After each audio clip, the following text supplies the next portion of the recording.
in case of the occasional California earth tremor.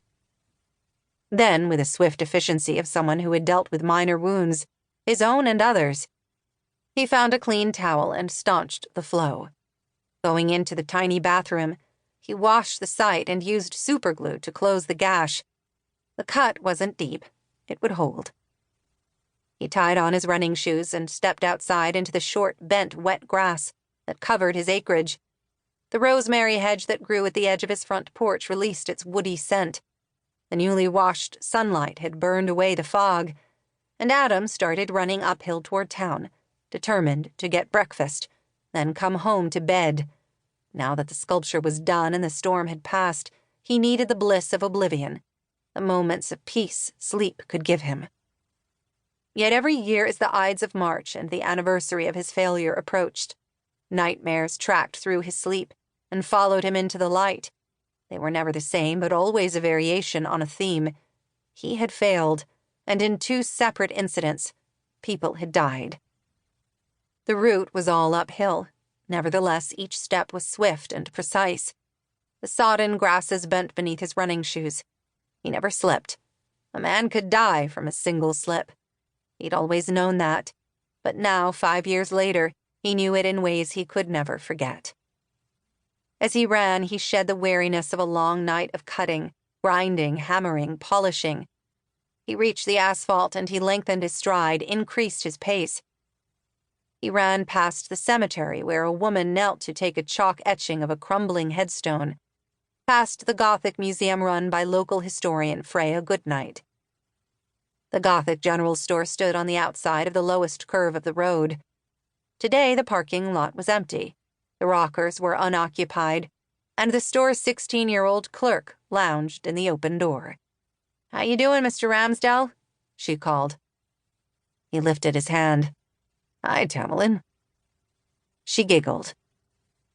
Somehow, on the basis of him waving and remembering her name, she had fallen in love with him.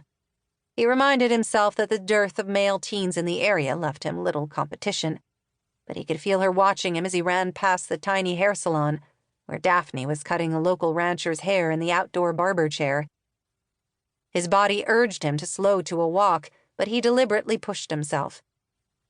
Every time he took a turn, he looked up at Widow's Peak, the rocky ridge that overshadowed the town, and the tower, the edifice built by the Swedish silent film star, who in the early 1930s had bought land and created the town to her specifications. At last he saw his destination, the Live Oak, a 4-star restaurant in a 1-star town. The 3-story building stood at the corner of the highest hairpin turn and housed the eatery and 3 exclusive suites available for rent. When Adam arrived, he was gasping, sweating, holding his side. Since his return from the Amazon basin, he had never completely recovered his stamina. Irksome. At the corner of the building, he turned to look out at the view. The vista was magnificent. Spring green slopes, wave-battered sea stacks, the ocean's endless surges, and the horizon that stretched to eternity. During the Gothic Jeep tour, Freya always told the tourists that from this point, if a person tripped and fell, that person could tumble all the way to the beach, which was an exaggeration, mostly. Adam used the small towel hooked into his waistband to wipe the sweat off his face. Then disquiet began its slow crawl up his spine. Someone had him under observation. He glanced up the grassy hill toward the olive grove and stared. A glint, like someone stood in the trees' shadows watching with binoculars. Watching him. No, not him. A peregrine falcon glided through the shredded clouds, and seagulls cawed and circled. Birders came from all over the world to view the richness of the Big Sur aviary life. As he watched, the glint disappeared. Perhaps the birder had spotted a tufted puffin. Adam felt an uncomfortable amount of relief in that. It showed a level of paranoia to imagine someone was watching him, but he had learned never to ignore his instincts. The hard way, of course.